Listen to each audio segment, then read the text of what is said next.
The music was too loud for secrets, yet that's where mine began, under strobe lights and polite laughter. Her hand slipped from mine, not by accident. I leaned in, instinctive, familiar, the kind of movement built by years of habit.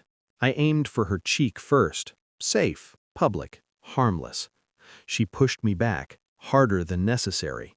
"Stop," she said, teeth clenched in a smile meant for others. "You're embarrassing me. I don't want to look taken."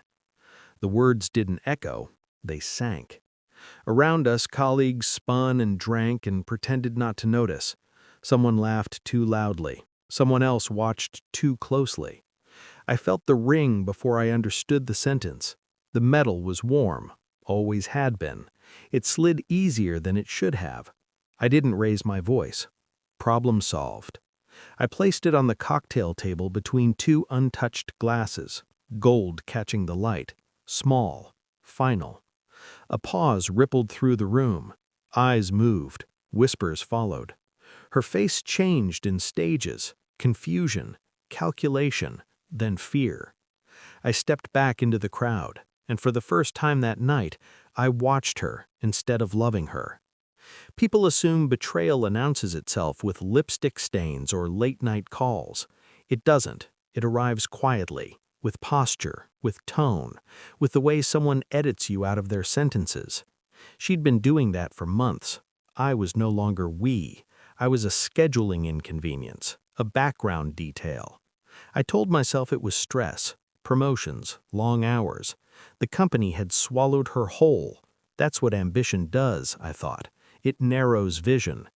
But there were signs I couldn't unsee once they stacked up. Her phone angled away, always face down. Password changed. A new laugh she didn't bring home. She started dressing differently for work, sharper, intentional. Not for me. I never accused. Accusations are sloppy. They warn people. Instead, I listened. At dinners, I let silence stretch. She filled it with omissions. At night, when she slept, I watched her face, peaceful, unbothered, untouched by guilt. That terrified me more than anger would have. I found a name by accident, or maybe I'd been waiting for it. Ethan, a colleague, senior, married on paper. His wife never attended events, always traveling, always private. I memorized the name without reacting.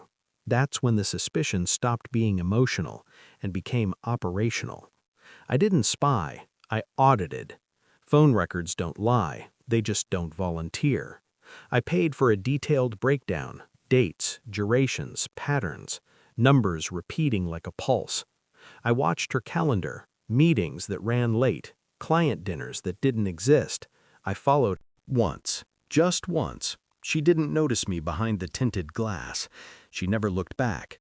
They didn't kiss, not immediately. That would have been too crude.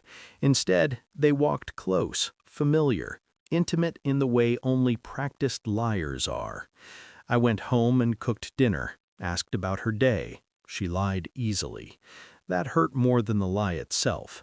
I checked hotel receipts hidden in expense reports, conferences, always out of town, always the same city. I stayed calm. Calm sharpens perception. At night, I lay beside her and rehearsed nothing.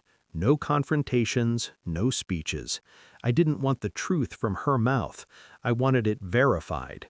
When the private investigator sent the file, I didn't open it immediately. I made coffee, let it cool. Control matters.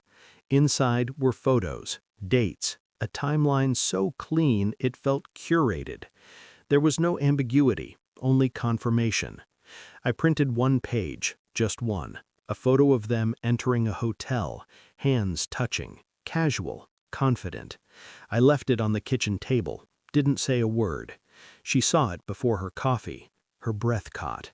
I noticed everything, the stiff shoulders, the pause before she spoke, the way her eyes searched for an exit. "I can explain," she said. "I know," I replied. That unnerved her. It should have. She reached for me. I stepped back. "How long?" I asked, already knowing. She cried then, not for us, for exposure. "It didn't mean anything." I nodded. That's what hurts most. She begged, not loudly, strategically. Promises poured out, therapy, distance, change. I listened. Calm is disarming. It makes people talk too much. By the end, she realized something. I wasn't angry. I was done. The party was her idea. Image control, damage repair. She wanted to look stable, married, successful. I played my part until the music started, until she pushed me away. When I placed the ring down, I felt lighter, not free, focused. People noticed. They always do when a symbol breaks. Ethan saw it too, across the room. His smile froze. She rushed to me later, whispering, panicked. "What are you doing?" "Giving you what you wanted," I said. By midnight, the story had spread. HR would hear it by morning. So would his wife. I left early. She didn't come home. I slept deeply that night. In the morning, I packed my things. Only what was mine. I left the house clean, respectful, empty. She called. I didn't answer. Some endings don't need witnesses. I didn't destroy her life. I removed myself from it. And in doing so, I took back every part of me she'd slowly erased. The ring stayed behind, not forgotten, returned.